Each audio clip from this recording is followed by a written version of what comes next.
Hello and welcome to the Washington Urban Debate League's Junior Varsity Video Series. First, we're going to touch on research. We're going to introduce you to the research process, give you some useful tips, and then finally go over the competition guidelines for using your new research. First, let's refresh. What is quality evidence? It's important to consider the author. Who is this person? What are their motivations? What are their qualifications? Do they relate to the argument made? How do we know that they know what they're talking about? Next, you should consider the source. What is this publication? Who owns them? What is their motivation? Do they write scholarly work on the subject in question? And is it peer-reviewed? What was the date? When was it written? And has anything changed in the world since then? The research process sounds daunting and scary, but it shouldn't be. Here are some of the basics. You should locate useful quotes in their original form, such as in books, newspapers, online sources, etc. Copy the relevant section of the quote. You can either photocopy it, scan it, or use the copy command on your computer. You should process the copied section, such as pasting it into some sort of document and adding a citation and a claim at the top. And you create an argument by placing these cards that you have collected in order.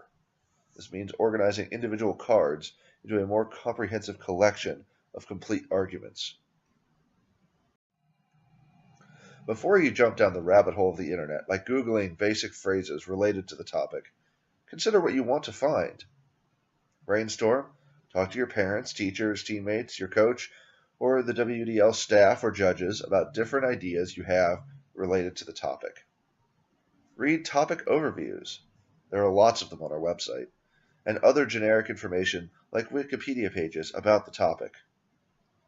Outline some different ideas to narrow down what you're looking for.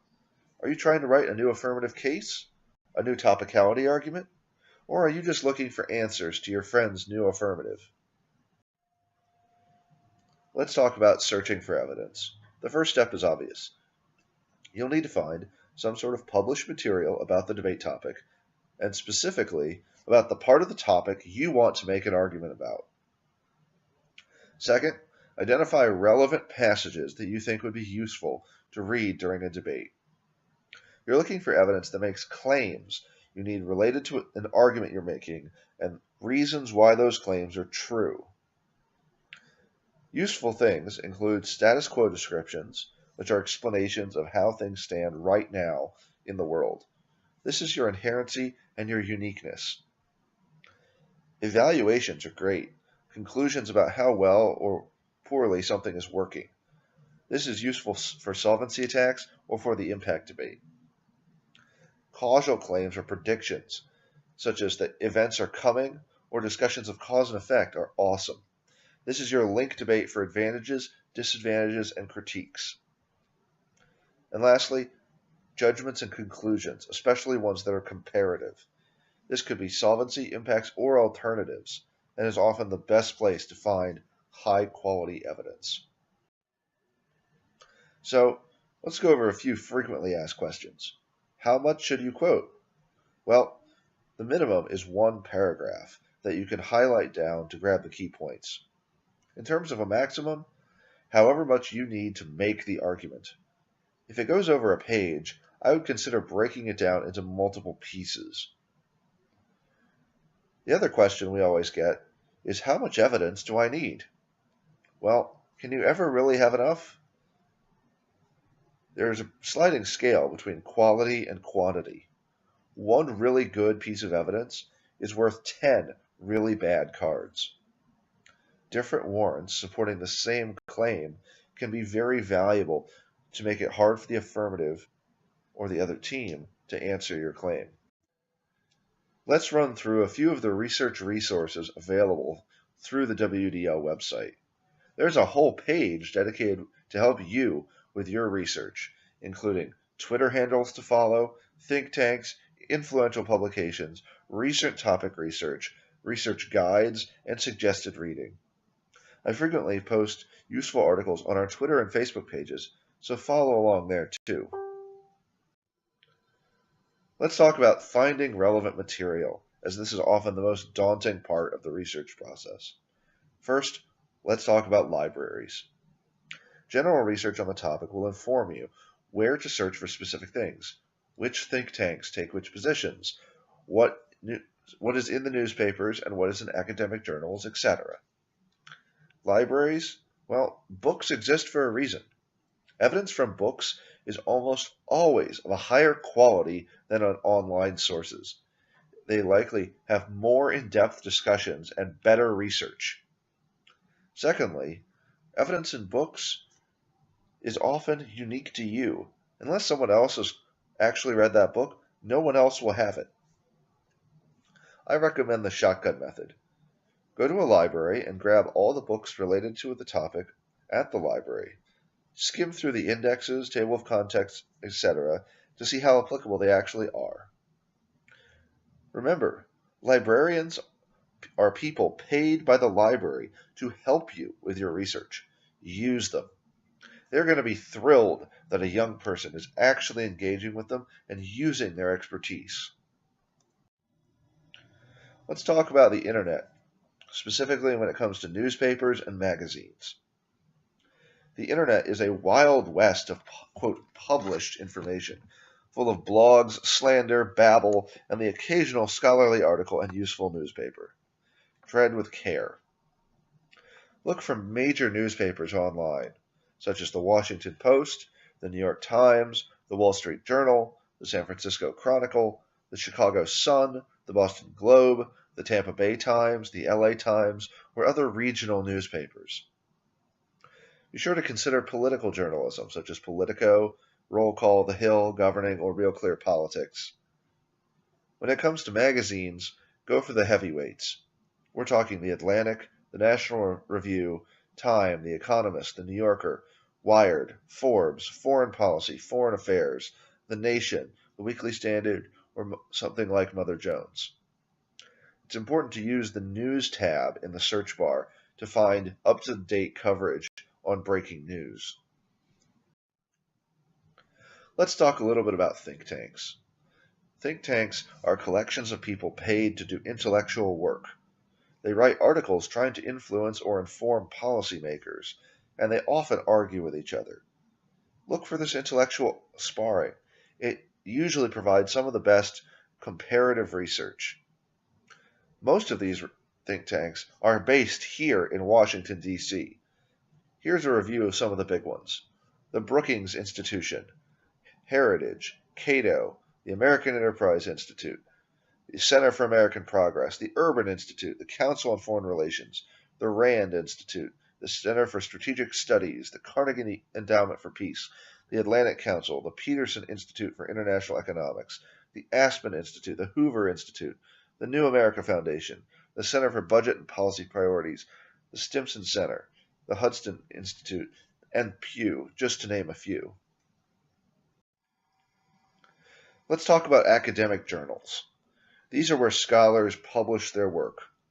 There are a million of them, but most are, quote, peer-reviewed. The peer review process means that articles are sent to other scholars before publication to check for accuracy.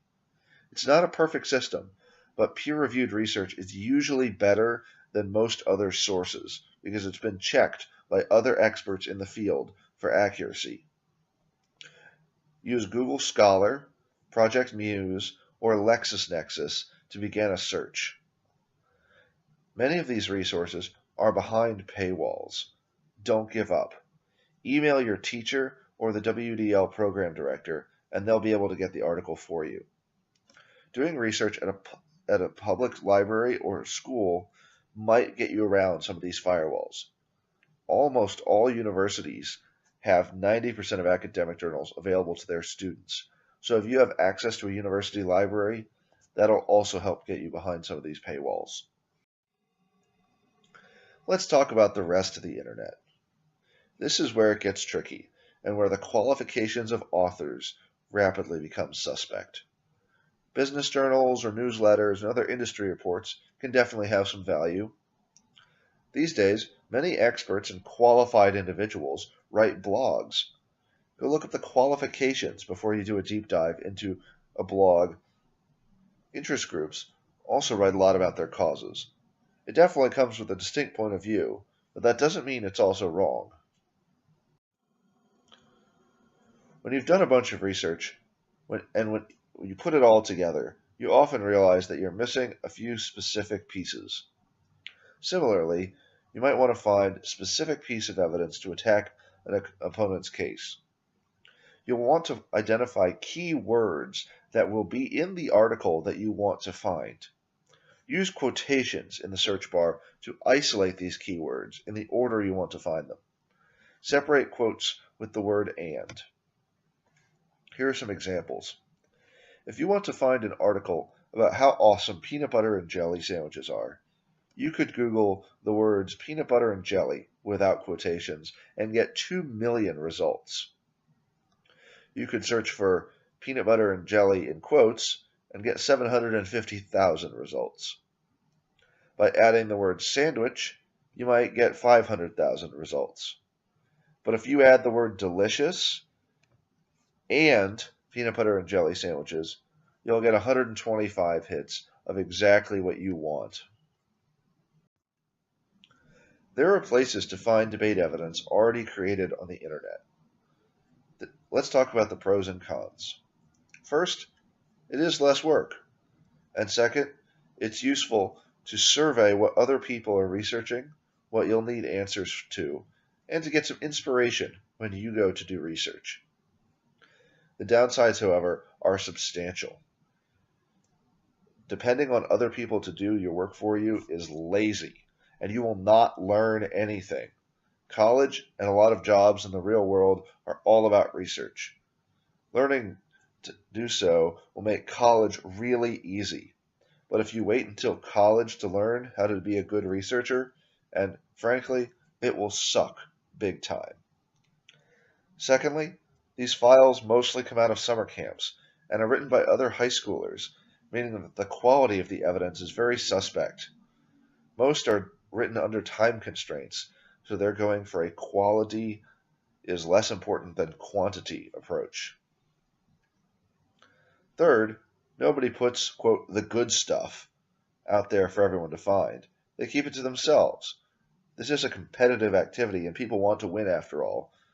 So if you're reading the best of the rest that they put up for everyone to find, you'll lose all the rounds to people who've actually done their own work and found the good stuff. And lastly, you don't get a competitive advantage. If there's a file online, there are also answers available online too. You can win a ton of rounds with arguments that nobody has ever heard, even if you're a worse debater, by catching well-prepared, experienced teams off guard. You'll never win against teams that are more experienced and better than you if you play to their strengths and read arguments they have already heard and have answers to. Let's take a moment to talk about citations. In order to properly refer to scholarly material, you need the following. When you introduce the evidence in a debate round, you know that you need to read the last name of the author and the publication year. For a complete citation, you'll also need the first name of the author, the publication date, the publication name, the article or book title, and a URL or page number. Let's go through the guidelines for using research and evidence in the JV division. You can use anything in the WUDL novice packet, anything in the WUDL JV packet, any research that you want to supplement an existing affirmative case with from the novice or JV packet, as long as you do not change the plan text. For example, you could come up with new reasons why charter schools are good besides the achievement gap. On the negative, you can use any research to supplement off-case positions from the novice or JV packets as long as the first negative constructive, the shell, is the same.